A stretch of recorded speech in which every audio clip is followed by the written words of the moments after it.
وما يخدعون إلا أنفسهم وما يشعرون في قلوبهم مرض فزادهم الله مرضا ولهم عذاب أليم بما كانوا يكذبون وإذا قيل لهم لا تفسدوا في الأرض قالوا إنما نحن مصلحون ألا إنهم هم المفسدون ولكن لا يشعرون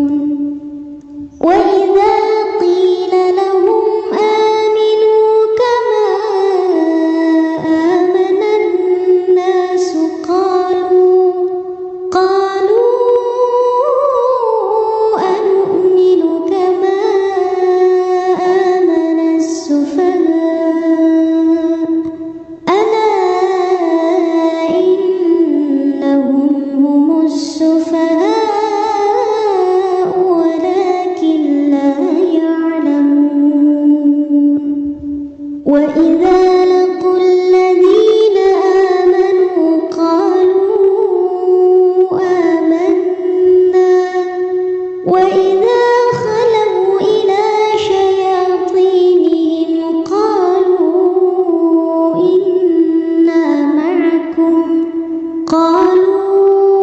إنا معكم إنما نحن مستهزئون الله يستهزئ بهم ويمدهم في طغيانهم يعمهون أولئك الذين اشتروا الضلالة بالهدى فما ربحت تجارتهم وما كانوا مهتدين مثلهم كمثل الذي استوقد نارا فلما أضاءت ما حوله ذهب الله بنورهم وتركهم في ظلمات لا يبصرون صم بكم عمي فهم لا يرجعون أو كصيب من السماء فيه ظلمات ورعد وبرق يجعلون أصابعهم في آذانهم من الصواعق حذر الموت والله محيط بالكافرين يكاد البرق يخطف أبصارهم كلما أضاء لهم مشوا فيه وإذا أظلم عليهم قاموا ولو شاء الله لذهب بسمعهم وأبصارهم إن الله على كل شيء قدير يا أيها الناس اعبدوا ربكم الذي خلقكم والذين من قبلكم لعلكم تتقون الذي جعل لكم الأرض فراشا والسماء بناء وأنزل من السماء ماء فأخرج به من الثمرات رزقا لكم فلا تجعلوا لله أندادا وأنتم تعلمون وإن كنتم في ريب مما نزلنا على عبدنا فأتوا بسورة من مثله ودعوا شهداءكم من دون الله إن كنتم صادقين فإن لم تفعلوا ولن تفعلوا فاتقوا النار التي وقودها الناس والحجارة أعدت للكافرين وبشر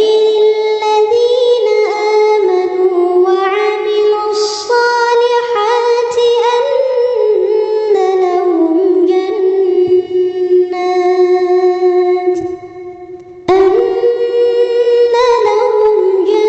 جنات تجري من تحتها الأنهار كلما رزقوا منها من ثمرة رزقا قالوا هذا الذي رزقنا من قبل وأتوا به متشابها ولهم فيها أزواج مطهرة وهم فيها خالدون إن الله لا يستحيي أن يضرب مثلا ما بعوضة فما فوقها فأما الذين آمنوا فيعلمون أنه الحق من ربهم وأما الذين كفروا فيقولون ماذا أراد الله بهذا مثلا يضل به كثيرا ويهدي به كثيرا وما يضل به إلا الفاسقين الذين ينقضون عهد الله من بعد ميثاقه ويقطعون ما أمر الله به أن يوصل ويفسدون في الأرض أولئك هم الخاسرون كيف تكفرون بالله وكنتم أمواتا فأحياكم ثم يميتكم ثم يحييكم ثم إليه ترجعون هو الذي خلق لكم ما في الأرض جميعا ثم استوى إلى السماء فسواهن سبع سماوات وهو بكل شيء عليم وإذ قال ربك للملائكة إني جاعل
وقلنا اهبطوا بعضكم لبعض عدو ولكم في الأرض مستقر ومتاع إلى حين فتلقى آدم من ربه كلمات فتاب عليه إنه هو التواب الرحيم قلنا اهبطوا منها جميعا فإما يأتينكم مني هدى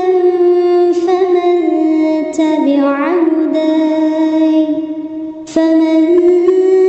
تبع هداي فلا خوف عليهم ولا هم يحزنون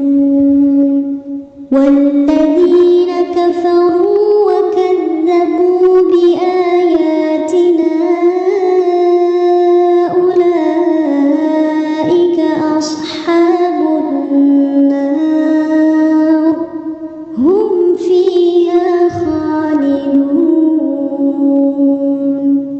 يا بني إسرائيل اذكروا نعمتي التي أنعمت عليكم وأوفوا بعهدي أوف بعهدكم وإياي فارهبون وآمنوا بما أنزلت مصدقا لما معكم ولا تكونوا أول كافر به ولا تشتروا بآياتي ثمنا قليلا وإياي فاتقون ولا تلبسوا الحق بالباطل وتكتموا الحق وأنتم تعلمون وأقيموا الصلاة وآتوا الزكاة واركعوا مع الراكعين أتأمرون الناس بالبر وتنسون أنفسكم وأنتم تتلون الكتاب أفلا تعقلون واستعينوا بالصبر والصلاة وإنها لكبيرة إلا على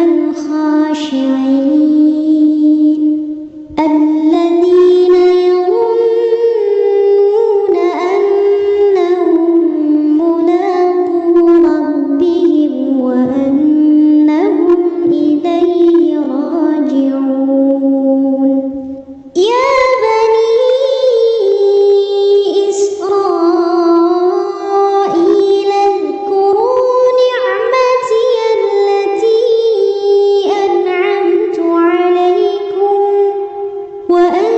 وأني فضلتكم على العالمين واتقوا يوما لا تجزي نفس عن نفس شيئا ولا يقبل منها شفاعة ولا يؤخذ منها عدل ولا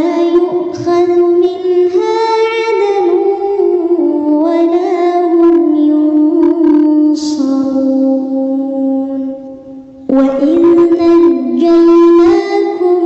من آل فرعون يسومونكم سوء العذاب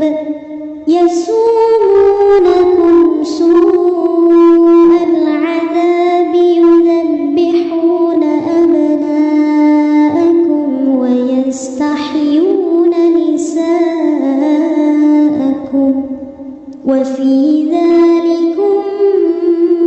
بلاء من ربكم عظيم. وإذ فرقنا بكم البحر فأنجيناكم وأغرقنا آل فرعون وأنتم تنظرون. وإذ واعدنا موسى 40 ليلة ثم اتخذتم العجل من بعده وأنتم ظالمون. ثم عفونا عنكم من بعد ذلك لعلكم تشكرون. وإذ آتينا موسى الكتاب والفرقان لعلكم تهتدون. وإذ قال موسى لقومه يا قوم إنكم ظلمتم أنفسكم باتخاذكم العجل فتوبوا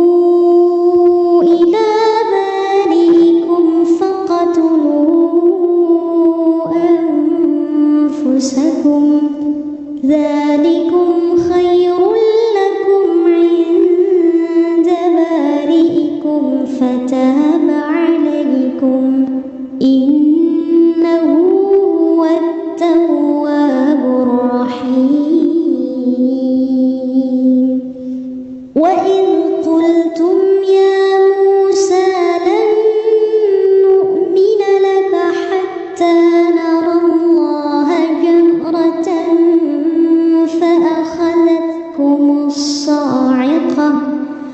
فأخذتكم الصاعقة وأنتم تنظرون. ثم بعثناكم من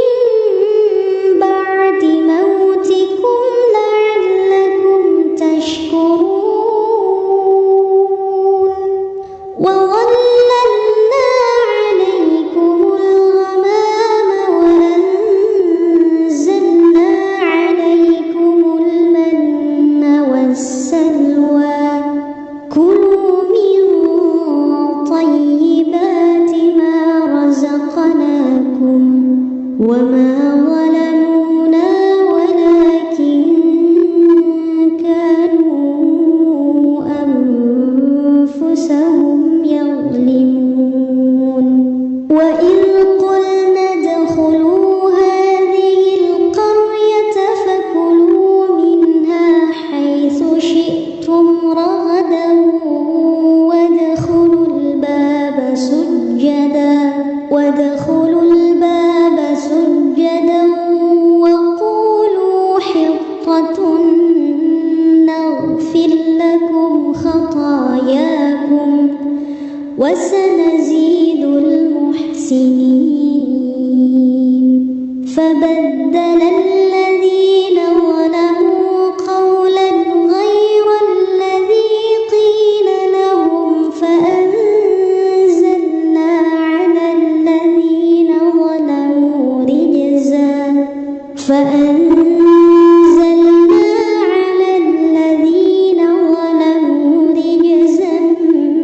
من السماء بما كانوا يفسقون. وإذ استسقى موسى لقومه فقلنا اضرب بعصاك الحجر فانفجرت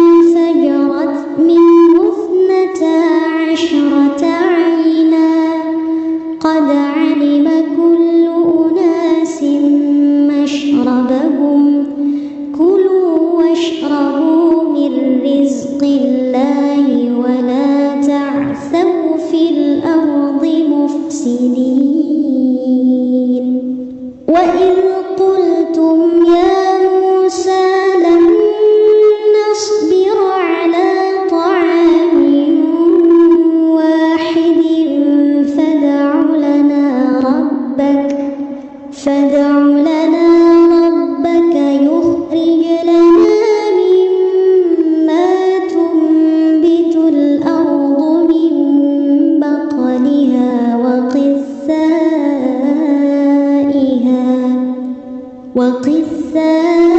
وقثائها وفومها وعدسها وبصلها قال أتستبدلون الذي هو أدنى بالذي هو خير اهبطوا مصرا فإن لكم ما سألتم وضربت عليهم الذلة والمسكنة وباءوا بغضب من الله ذلك بأنهم كانوا يكفرون بآيات الله ويقتلون النبيين بغير الحق ذلك بما عصوا وكانوا يعتدون إن الذين آمنوا والذين هادوا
تشابه علينا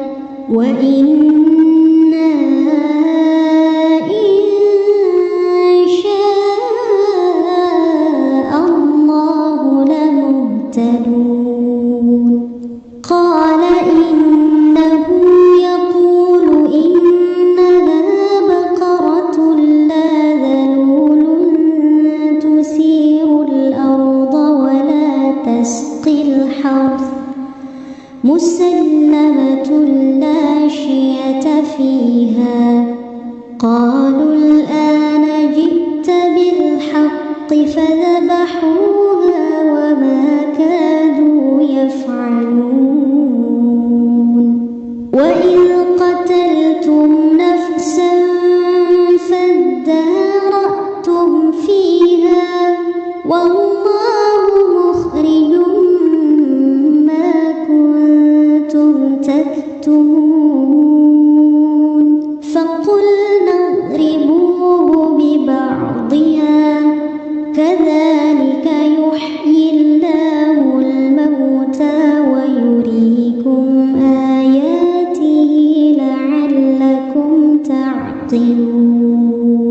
ثم قست قلوبكم من بعد ذلك فهي كالحجارة أو أشد قسوة وإن من الحجارة لما يتفجر منه الأنهار وإن منها لما يشقق فيخرج منه الماء وإن منها لما يهبط من خشية الله وما الله بغافل عما تعملون أفتطمعون أن يؤمنوا لكم وقد كان فريق منهم يسمعون كلام الله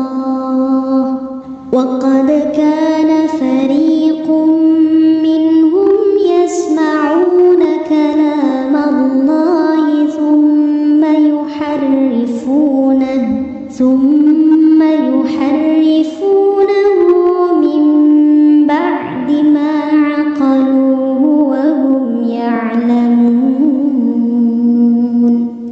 وإذا لقوا الذين آمنوا قالوا آمنا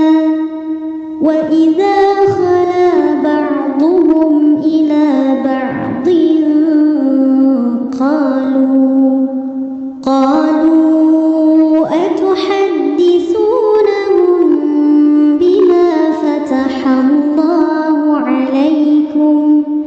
بما فتح الله عليكم ليحاجوكم به عند ربكم أفلا تعقلون أولا يعلمون أن الله يعلم ما يسرون وما يعلنون ومنهم أميون لا يعلمون الكتاب إلا أماني وإن هم إلا يظنون فويل للذين يكتبون الكتاب بأيديهم ثم يقولون هذا من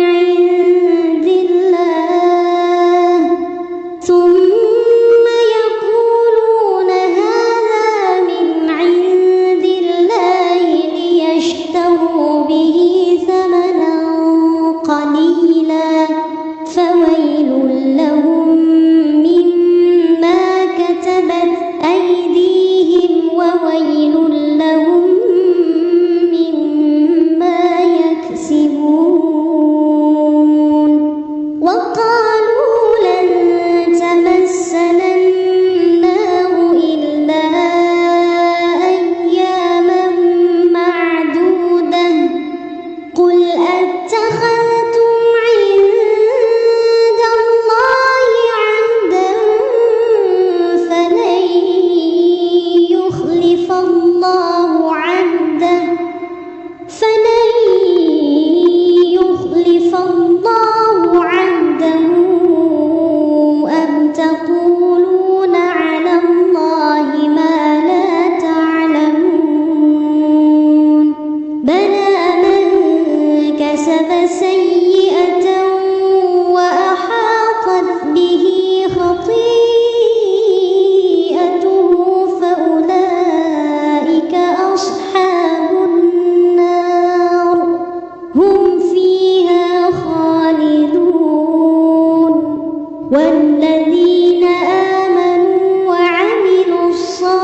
وتخرجون فريقا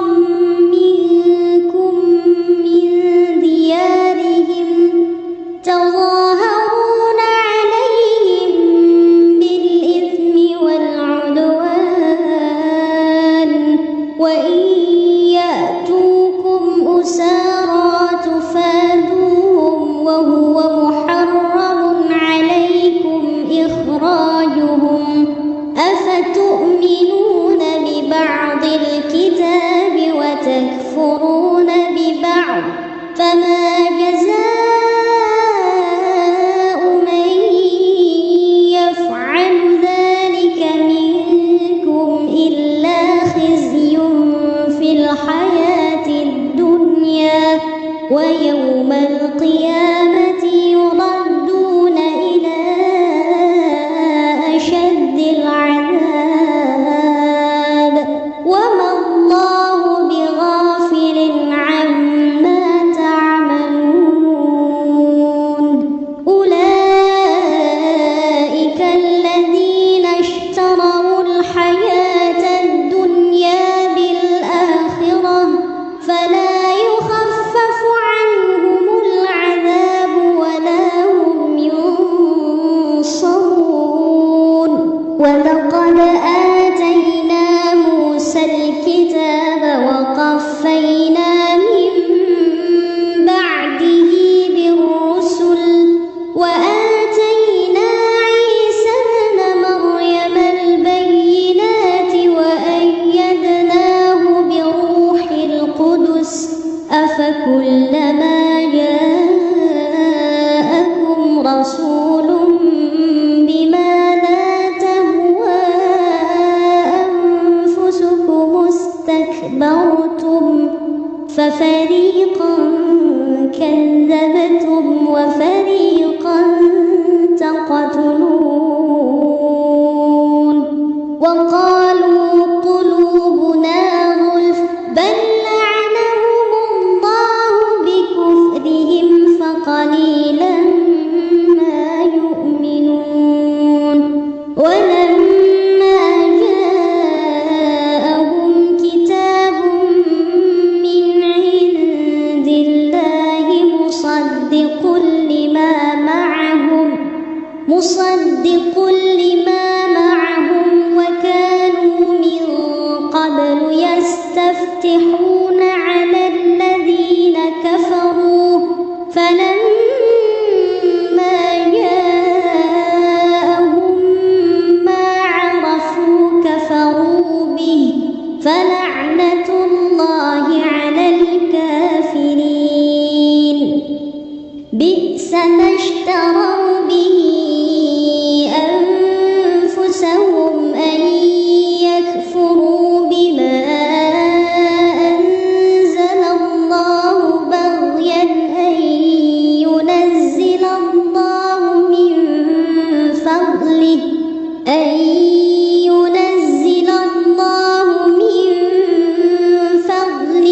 على من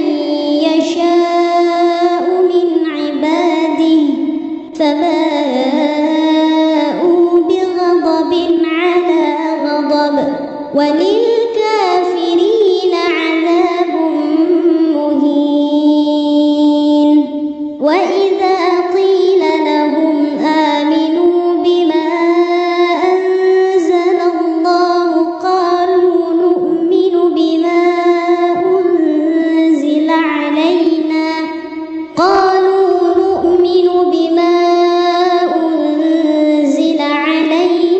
ويكفرون بما وراءه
لقد أنزلنا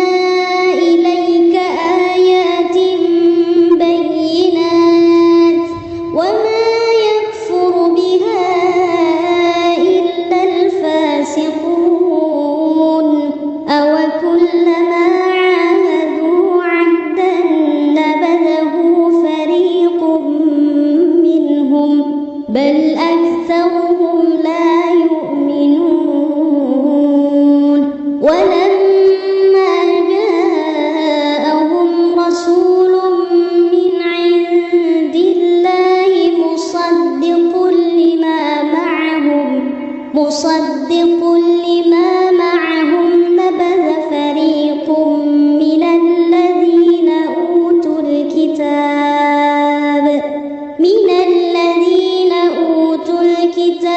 كتاب الله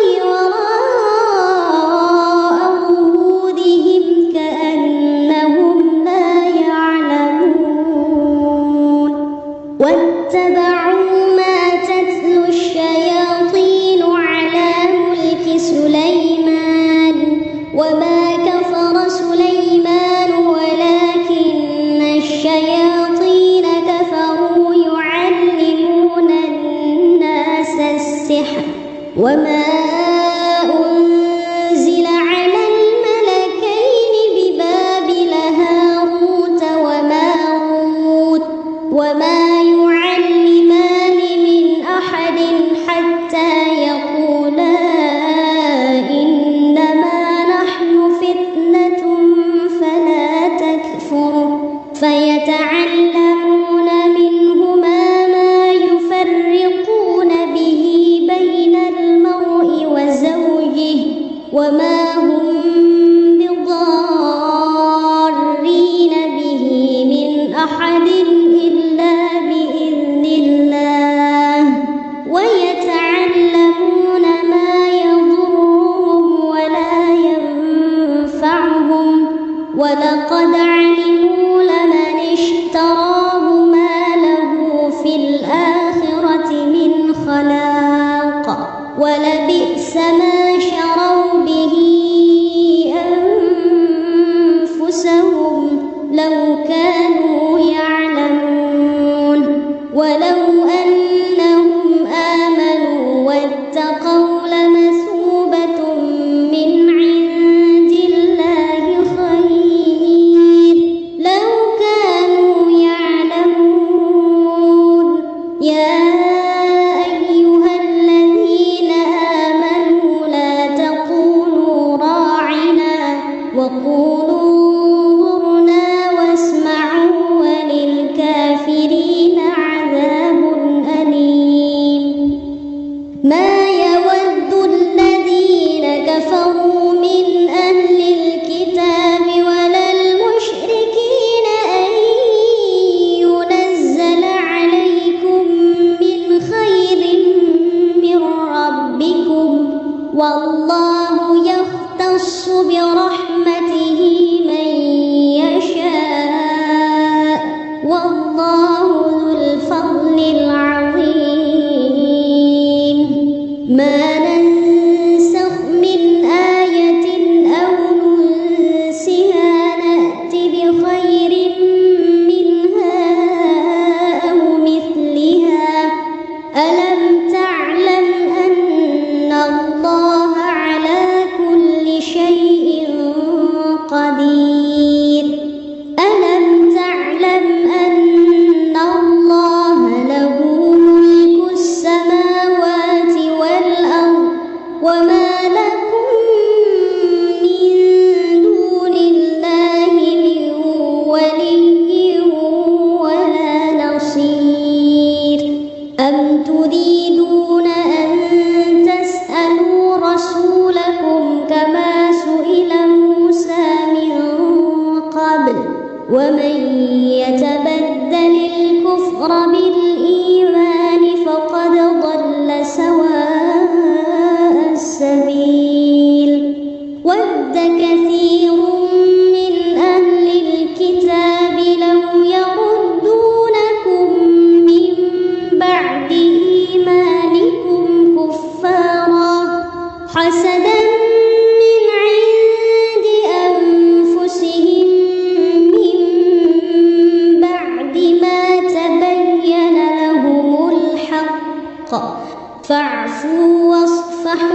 حتى يأتي الله بأمره إن الله على كل شيء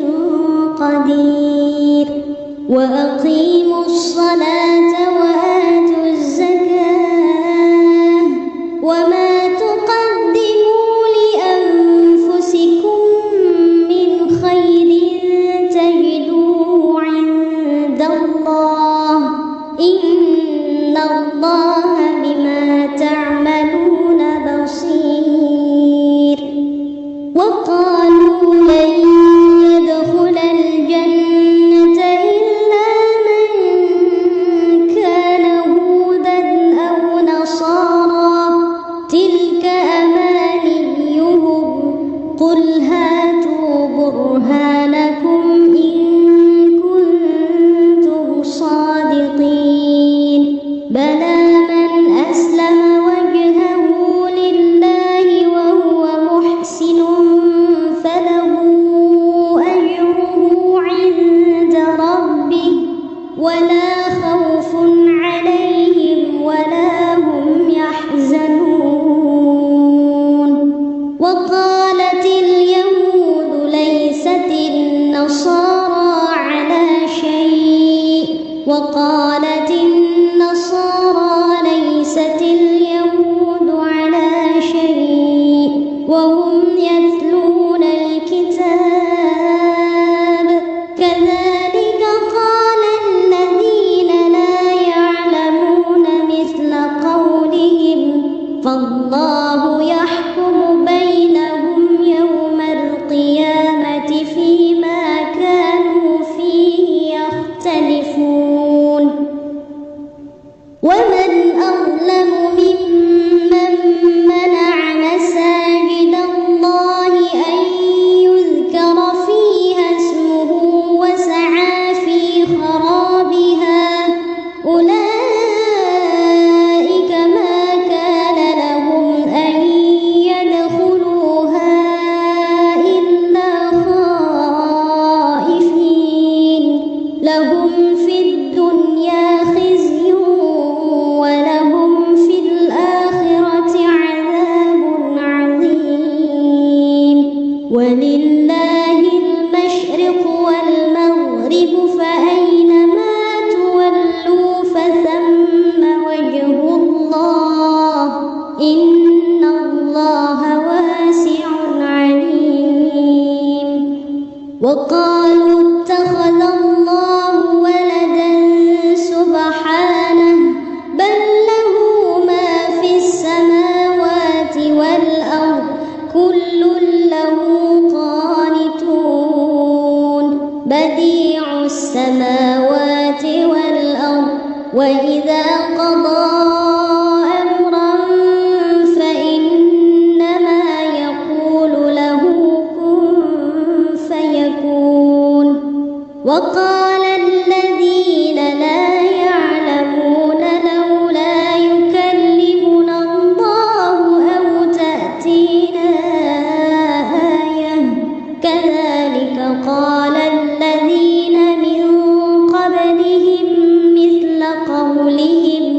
تشابهت قلوبهم قد بينا الآيات لقوم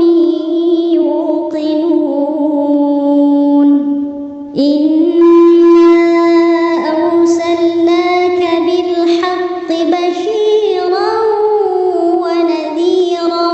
ولا تسأل عن أصحاب الجحيم ولن ترضى عنك اليهود ولا النصارى حتى تتبع ملتهم قل إن هدى الله هو الهدى ولئن اتبعت أهواءهم بعد الذي جاءك من العلم ما لك من الله من ولي ولا نصير الذين آتيناهم الكتاب يتلونه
يرفع إبراهيم القواعد من البيت وإسماعيل ربنا تقبل منا إنك أنت السميع العليم ربنا واجعلنا مسلمين لك ومن ذريتنا أمة مسلمة لك وأرنا مناسكنا وتب علينا إنك أنت التواب الرحيم ربنا وابعث فيهم رسولا منهم يتلو عليهم آياتك ويعلمهم الكتاب والحكمة ويزكيهم إنك أنت العزيز الحكيم ومن يرغب عن ملة إبراهيم إلا من سفه نفسه ولقد اصطفيناه في الدنيا وإنه في الآخرة لمن الصالحين إذ قال له ربه أسلم قال أسلمت لرب العالمين ووصى بها إبراهيم بنيه ويعقوب يا بني إن الله اصطفى لكم الدين فلا تموتن إلا وأنتم مسلمون أم كنتم شهداء إذ حضر يعقوب الموت إذ قال لبنيه ما تعبدون من بعدي قالوا نعبد إلهك وإله آبائك إبراهيم وإسماعيل وإسحاق إلها واحدا ونحن له مسلمون تلك أمة قد خلت لها ما كسبت ولكم ما كسبتم ولا تسألون عما كانوا يعملون وقالوا كونوا هودا أو نصارى تهتدوا قل بل ملة إبراهيم حنيفا وما كان من المشركين قولوا آمنا بالله وما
شهادة عنده من الله وما الله بغافل عما تعملون تلك أمة قد خلت لها ما كسبت ولكم ما كسبتم ولا تسألون عما كانوا يعملون صدق الله